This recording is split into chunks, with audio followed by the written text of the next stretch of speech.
BBYO. My name is Rebecca Perlman, hailing from Nassau, Suffolk region, and today I'm here with Skylar Astin.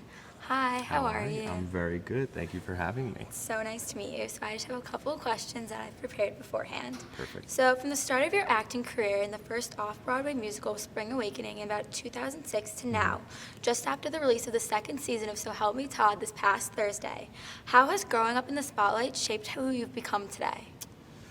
Wow. Well, I think actually growing up in like the Broadway spotlight was really helpful because I think Broadway has like theater evokes like a great work ethic. And there's also a bit of perspective in the success, meaning that like, at the time, especially pre-Pitch Perfect and all that stuff, I was like a rock star on 49th Street when I would come out of the stage door, and then I would get on the subway just with everybody else because on a Broadway salary, especially at that time, like you're just, you're not this, like it doesn't feel like you're this big fancy something. And I think that that's like something I've kind of always taken with me. Also, my family raised me not to, believe my own hype and that it can all go away at any moment. So that's also kept it in perspective too. And like continuing on that type of question, how have like the characters you've played and the roles you've acted in affected like your personal life, your family life, and your relationships with your friends? Well, I think actually for me it's the other way around. I infuse a lot of my like familial relationships, and even I sometimes model certain characters based off family members or friends, or I draw from personal experiences. So it does kind of feed each other. So like there's a lot of moments on Todd where I base kind of off my younger brother Milan, who's like almost recklessly charming in the way that, and has like an unwavering confidence that I think Todd has, that I love. And so not only do I bring that to the character, but then like that character influences even my relationship with him even more. So it's kind of symbiotic in that way. Yeah, that's so nice. When I was researching, when I first found out, I was looking at past interviews about like your family relationships and all of that stuff, and I heard all of that. Yeah, it's pretty much in every interview. A little bit of stuff. Now a little bit onto Pitch Perfect, because that's personally my favorite movie. Many people know you from your role in Pitch Perfect as Jesse Swanson in The Troublemakers. And in this movie, your character quickly becomes like the lead singer of your group after Bumper drops out to pursue a better option as a backup singer. Right. Have you ever felt that you had to leave something you truly love behind for a better option, or the opposite way around? Well, there's two things that come to mind. One is I actually left NYU to do Spring Awakening. I was pulled out and I was on a temporary leave of absence, which eventually became a permanent leave of absence because the show went on to do very well. So that was kind of a no-brainer. But it's also really interesting, the people or the forces that kind of stand in your way in those moments don't really want the best for you. There's one instance that's like way younger in my career. I was doing this play locally, and I was kind of self-producing it with some friends, but then I got this major opportunity to perform at the final performance of Les Mis on Broadway in its initial run. Yeah. And it was like a humongous opportunity, humongous audition. I got it, and like 9 out of the 10 people involved in that were like, of course you gotta go do that. Yeah. And someone was like, but you made a commitment. And I'm very loyal, and so I think they knew that they were guilt tripping me, but I remember in that moment kind of not selfishly, but just thinking like, oh, well, this person actually doesn't want what's best for me. And they're just thinking of themselves. So I think that that's always a good gauge, to leave an opportunity if you feel supported, and if it's just undeniable, you just have to kind of go with your gut.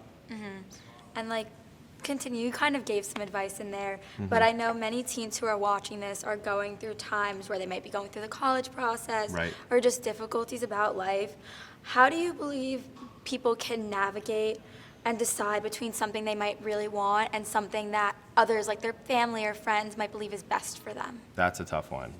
Because, and I don't even know if I'm the perfect person to speak to that, because like I did leave college to start my career, but I was also, I was instilled with these values of education, and like my family weighed in so much on my life. But then again, I was very supported. And I feel like once you get a little bit of momentum, then they kind of, they let you kind of have that confidence. It takes some time, but I think at this stage, at this age, like listening to your parents, you know, being guided by them, but ultimately knowing like what you want in your heart and in your mind. And like, I think a lot of people sometimes enter college. I can't imagine this group enters college with no idea of what they really want to do. It feels like a lot of really focused and driven young people. So to that end, I would say just kind of follow your instincts, follow your passions, and follow your talents, because you know you can apply that to any career that you choose in any major at any school. So ultimately, like that is your experience. You might not be footing the bill, so you do have to listen to your parents. But you know, I'm a Libra, big into balance. So I think it is a bit of a delicate negotiation there between doing what you really want to do and listening to, you know, your folks. Yeah, here in BBYO, they definitely teach us all about leadership and all about responsibilities. I will say, just before your next question, like if they're really teaching about leadership, then it is up to you to take that leadership role in your own life. You can't be a leader for a whole generation and then take a back seat in your own life. So I would say then that's even all the more reason to kind of go with your heart. Now, these last two quick questions are just for the fans, because I know everyone's wondering, especially me. What was your favorite film, TV show, or like performance that you've been in, and like why? The one that comes to mind is actually a series I did on NBC called Zoe's Extraordinary Playlist, and it was a musical kind of similarly to Pitch Perfect. But I think the things that like I love so much are I won't say underappreciated, but things that I feel like left me wanting more. And that show went 2 seasons in a movie. I think it could have still been on the air. It was really amazing. We had an amazing group of actors and creators. And so that was definitely, and I love that character, Max. So that's probably one that I'll always like be fondest of. Now, this was my question that I added. Who is your favorite celebrity that you've had the honor of working with or meeting and stuff like that? Meeting, I met Stephen Sondheim, who's like my hero. He's like the Shakespeare of musical theater, and he's a brilliant composer who's no longer with us, so I'm glad I got to meet him in my lifetime. And then Billy Joel came to see me in Spring Awakening, and I got to play the piano in that play too, so playing piano in front of Billy Joel was like an insane moment. And then working with, I'm trying to think. I just like, anytime I'm around older actors that have just kind of been there through all the golden ages of Hollywood, and I just love listening to their stories. I worked with Nick Nolte, who's an amazing actor who's just got insane stories, and people like Mary Steenburgen and Ted Danson, who are also on Zoe's. So I feel like that kind of older generation, I just love to just be a sponge and absorb all their knowledge.